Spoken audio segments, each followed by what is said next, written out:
Il Santo Padre ha nominato il Reverendo Monsignor Renato Marangoni del clero di Padova, attualmente vicario episcopale per la pastorale, nuovo vescovo di Belluno e Feltre.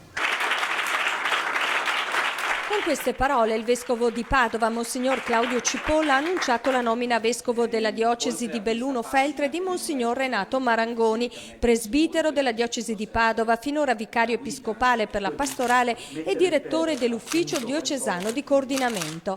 Nato a Crespano del Grappa 57 anni fa, racconta di come a Roma gli è stato comunicato il suo nuovo incarico. Mi è stato detto molto affabilmente, Papa Francesco l'ha nominata vescovo di Belluno Feltre. È stato fatto tutto, sia sereno. Monsignor Marangoni prende il posto del vescovo Giuseppe Andric, che ha offerto le sue dimissioni a marzo dell'anno scorso al compimento del 75° anno.